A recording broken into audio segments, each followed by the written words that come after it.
வணக்கம். விஎஸ் ஜோதிடம். இந்த ஜோதிட சேனலில் மேசராசி சனி பகவான் வக்ர பலன்கள் 2026 மேசராசிக்காரர்களுக்கு வருகின்ற 15ஆம் தேதி 7ஆம் மாதம் 2026 சனி பகவான் வக்ரம் பெறுவார். சனி பகவான் வக்ர பயிற்சி பெற்றால் மேசராசியான உங்களுக்கு எவ்வளவு நற்பலன்களை தரப்போகிறார் என்பதை பற்றி பார்ப்பது தான் இந்த பதிவு. மேசராசிக்காரர்களுக்கு தொடர் விரயங்களும் அதிகப்படியான பொருள் நஷ்டங்களும் கஷ்டங்களும் என்பது இப்பொழுது இருந்தால், அது என்ன இருந்தால் என்கின்ற ஒரு கேள்வி வரும். மேசராசியில் இருப்பதோ அஸ்வினி நட்சத்திரம், பரணி நட்சத்திரம், கார்த்திகை நட்சத்திரம்.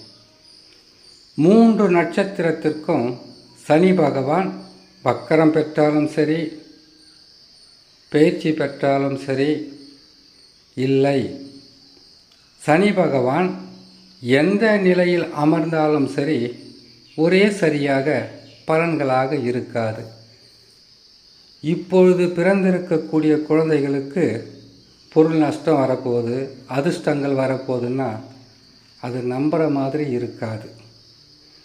அதே போல் அஸ்வினி நட்சத்திரத்தில் பிறந்தவங்களுக்கு தசா என்பது கேது தசாவாக இருக்கும்.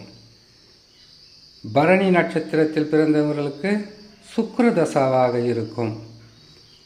கார்த்திகை அல்லது கிருத்திகை நட்சத்திரத்தில் பிறந்தவர்களுக்கு சூரிய தசா ஆரம்பமாகும். இல்லை நடந்து கொண்டு இருக்கும், நடந்து முடிந்துவிட்டு இருக்கும். அப்படி இருக்கும்போது மேசராசி என்று வந்துவிட்டால் பொதுவான பலன்களாக சொல்லிவிட முடியாது. ஒருவருக்கு யோக தசாவாக இருந்தால் 7 சனி என்னங்க, அஷ்டமத்து சனி கூட எந்த விதமான பாதகத்தையும் தராமல் போய்விடும். ஆனால் பாதகமே தராமல் போகாவிட்டாலும் ஓரளவுக்கு உங்களை காப்பாற்றி கொள்ளக்கூடிய அளவிற்கு பலம் என்பது உங்களுடைய சொந்த ஜாதகத்தில் நடந்து கொண்டிருக்கக்கூடிய தசாதான். செவ்வாயின் ஆதிக்கமும் ஆளுமையும் பலமும் அதிகரித்த ராசி தான் மேசராசி. கால புருஷ ராசி தத்துவப்படி மேசராசி என்பது முதல் ராசி. ஆகையால் எதிலேயுமே முதலாவதாக இருக்கணும், எதையுமே முதல் முறையாக செய்து முடிக்கணும் என்ற வேகமும் அதற்குண்டான பலமும் தைரியமும் கட்டாயமாக மேசராசிக்காரர்களிடையே இருக்கும். ஆனால் கடந்த ஓராண்டுகளுக்கு மேலாக குழப்பங்களும், எது செய்தாலும் அதில் ஒரு முழுமையான நற்பலன்களை பெறாமல் போனதற்கு காரணம் விரயச்சனி. விரயச்சனி என்றாலே விரயங்களை தந்திருப்பார்.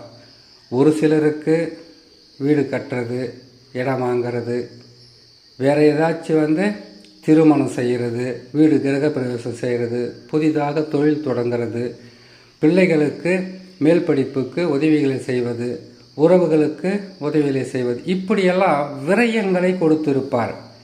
ஏன், உடல் நலத்தில் பாதிப்பு இருந்தால் அதை கூட மருத்துவ செலவாக செய்து விரயங்களாக இருந்திருக்கும். இல்லை மற்றவங்களுக்கு உதவிகளை செய்திருக்கலாம். அது உறவாக இருக்கட்டும், நட்பாக இருக்கட்டும், யாருக்காவது பெரிதளவு நீங்கள் உதவிகளை செய்திருக்கலாம். அப்படி விரயங்களை தந்து வந்த சனி பகவான் இப்பொழுது விரயஸ்தானத்திலிருந்து விலகி அவர் வக்ரம் பெற்று அமருகின்ற 5 மாதங்கள் 12ஆம் இடத்தினுடைய பலன்களை முற்றிலும் மாறுபட்டு 11ஆம் இடத்தினுடைய பலனை அதிகப்படியாக செய்வார். 11ஆம் இடம் என்பது பொருளாதார உயர்வு. வருகின்ற வருமானம் என்பது இரட்டிப்பாக உயர்த்துவது. ஏன், யோக தசாவாக இருந்தால் அதிர்ஷ்டங்களை அள்ளக்கூடிய வாய்ப்புகளை கூட குருவும் சரி, சனி பகவானும் சரி, மற்ற கிரகங்கள் எந்த கிரகங்களாக இருந்தாலும் வக்ரம் பெற்று 11ஆம் இடத்தில் அமரும்போது திடீர் தனலாபங்களாக திடீர் அதிர்ஷ்டங்களை பெறக்கூடிய வாய்ப்புகளை கட்டாயமாக கொடுத்து விடுவார்கள். வக்ரத்திற்கு அவ்வளவு பலம். எதற்காக வக்ரத்தை பற்றி மிகவும் முக்கியமாக பேசப்படுகிறது என்றால், இப்பொழுது உங்களுக்கு பாதக பலன்கள் நடந்து கொண்டு இருக்கிறது இல்லையா? அந்த பாதகம் என்பது மாற்றம் பெற்று சாதக பலன்களாக அதிகமாக தரக்கூடிய காலம் அருகில் வந்துவிட்டது. சனி பகவான் வக்ரம் பெற்று அமருகின்ற 5 மாதங்கள் என்பது உங்களுடைய எதிர்பார்ப்புகள் அனைத்துமே நிறைவேறும். திடீர் தனலாபங்கள் கிடைக்கும். தடைப்பட்ட சுப நிகழ்ச்சிகள் எதுவாக இருந்தாலும் தடையில்லாமல் நடக்கும். அது மட்டுமல்ல, வேலை செய்கின்ற இடத்தில் இருந்து வந்த பிரச்சனைகள் முற்றிலும் விலகும். மேலதிகாரிகளும் சரி, உங்களுக்கு கீழே வேலை செய்கின்ற யாராக இருந்தாலும் உங்களுடைய வார்த்தைக்கு மதிப்பையும் மரியாதையும் கொடுத்து உங்களுக்கு நன்மைகளை செய்ய ஆரம்பிப்பார்கள்.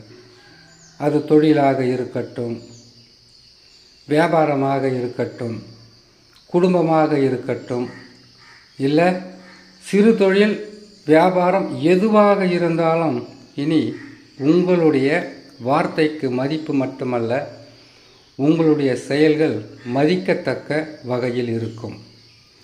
எண்ணற்ற நற்பலன்களை செய்து விடுவார் என்று சொல்லிவிட முடியாது. இருந்தாலும் நன்மைகள் என்பது ஜாதகத்தில் நடக்கின்ற தசாவை பொறுத்து தான்.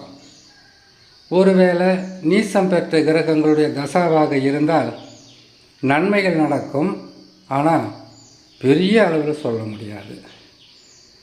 ஒருவேளை பகைப்பற்ற கிரகங்களுடைய தசாவாக இருந்தால் நன்மைகளை படிக்கு பாதியாக குறைத்து கொடுப்பார். ஆரம்பத்தில் சொன்னது போல எந்த வகையான கிரக மாற்றங்கள் இருந்தாலும் சரி, சொந்த ஜாதக பலம்தான் மிக முக்கியமானது. உங்களை காப்பாற்றக்கூடிய மிகப்பெரிய ஒரு இறைசக்தி என்பது சொந்த ஜாதகம். அந்த ஜாதகத்தில் அமர்ந்திருக்கக்கூடிய கிரகங்கள், அமர்ந்த கிரகங்களில் ஏதாவது ஒன்று நடத்தக்கூடிய தசா, இதுதான் முக்கியமானது. இந்த 5 மாதங்கள் என்பது நல்ல நிலையில் தான் இருக்கும். அதற்கு பிறகு குரு இருக்கிறார், ராகு கேது இருக்கிறார்.